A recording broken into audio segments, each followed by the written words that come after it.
Bismillahirrahmanirrahim. Assalamualaikum warahmatullahi wabarakatuh. Sobat-sobat ngabarin kabar, semoga selalu dalam keadaan sehat walafiat, serta diberikan rezeki yang halal, berkah, lancar, dan juga banyak.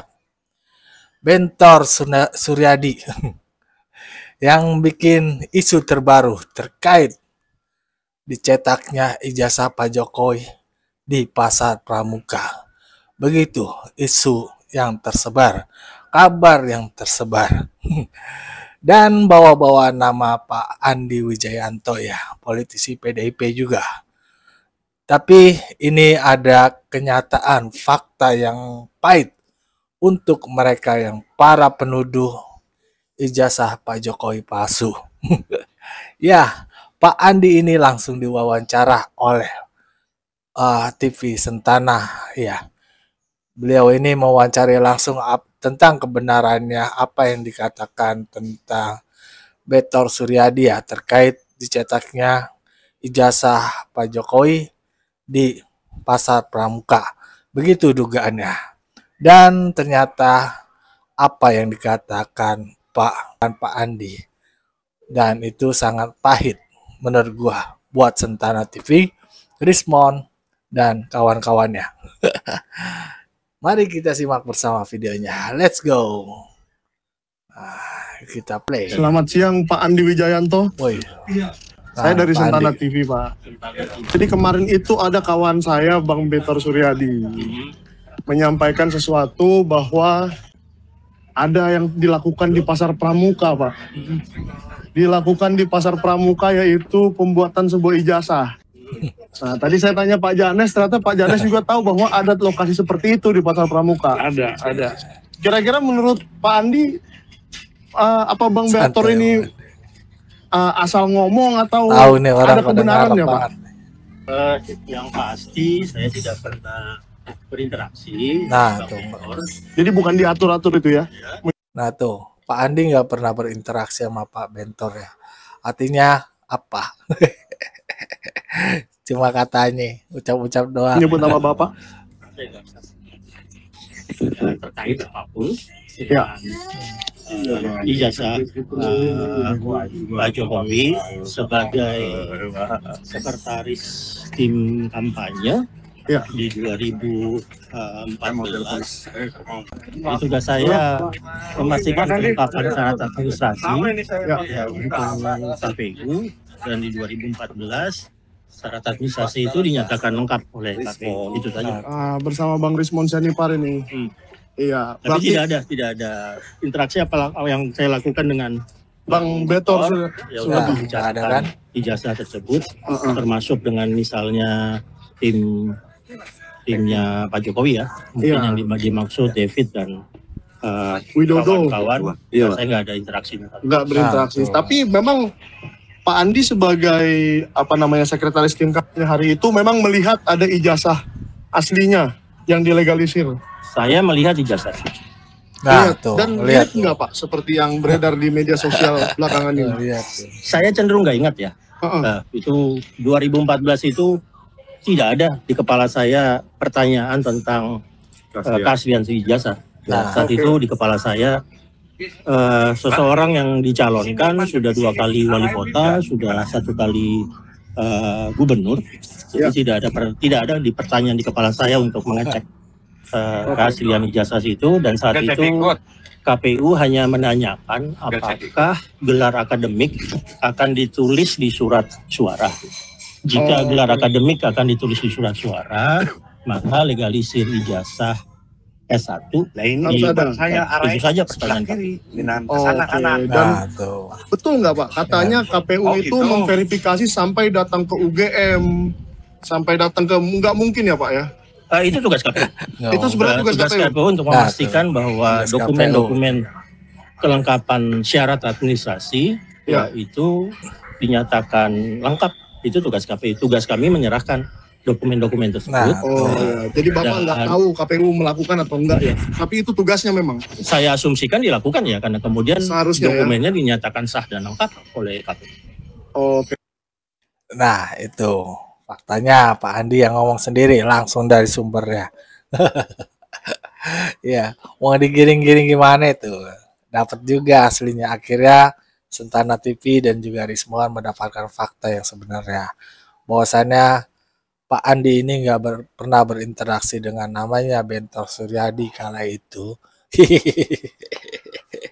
Ya, artinya inilah kabar-kabar burung semata. Aduh. Wah, let's go nih. Mari kita dengar Pradi Bersatu. Soal masalah ijazah, soalnya kemarin pihak dari Rai Suryo CS ngotot soal ijazah Jokowi ngotot. ditunjukkan. Nah, abang gimana nih bang? Abang juga kan juga melapor.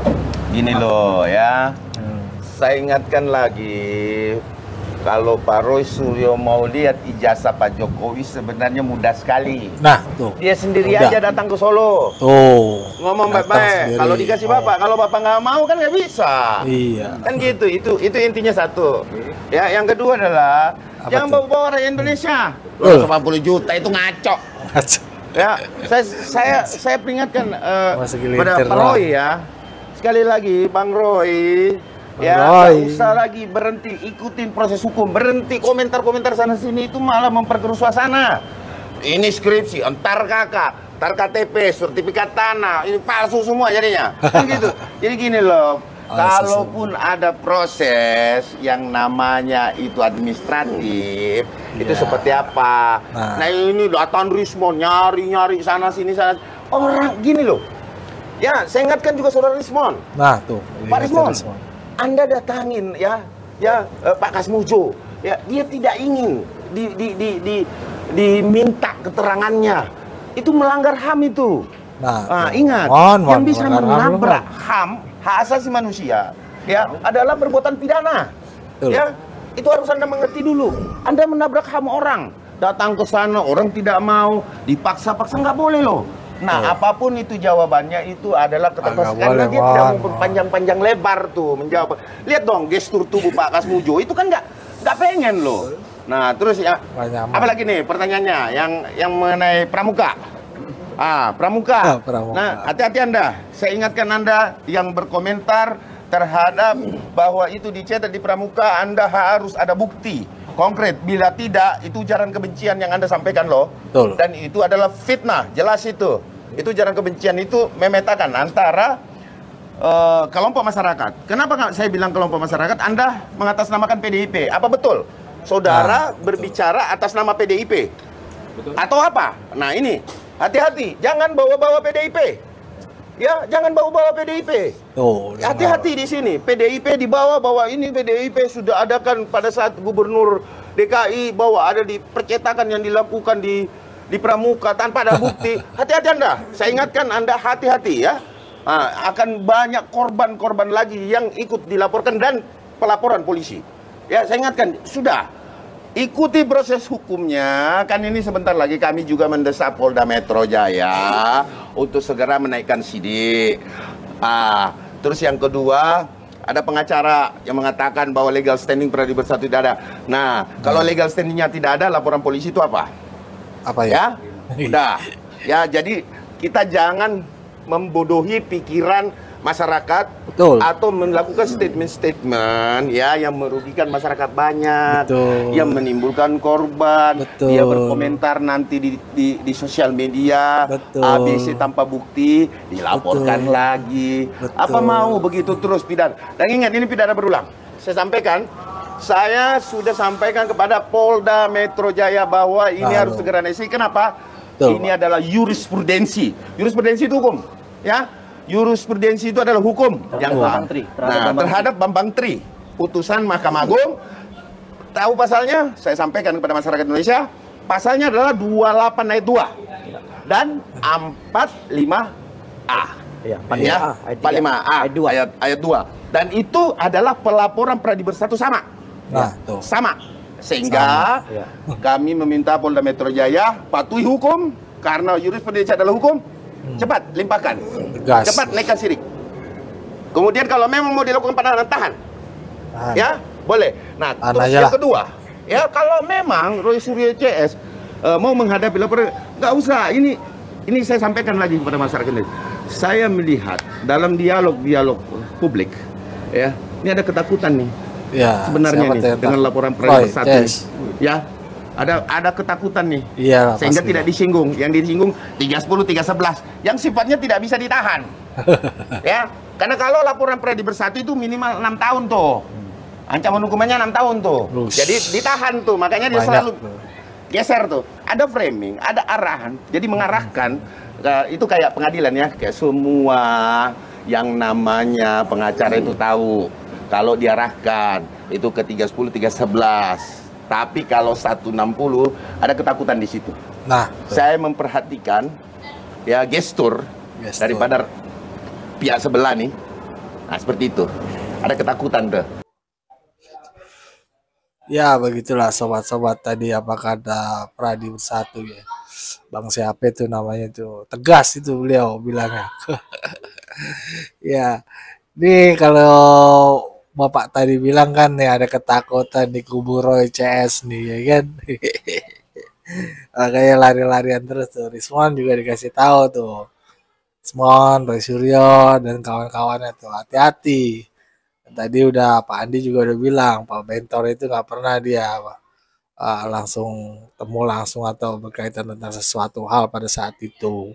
Nah tuh hati-hati, jangan juga bawa-bawa PDP. Ya bagaimana menurut sobat-sobat? Berikan komentar di kolom komentar. Wassalamualaikum warahmatullahi wabarakatuh.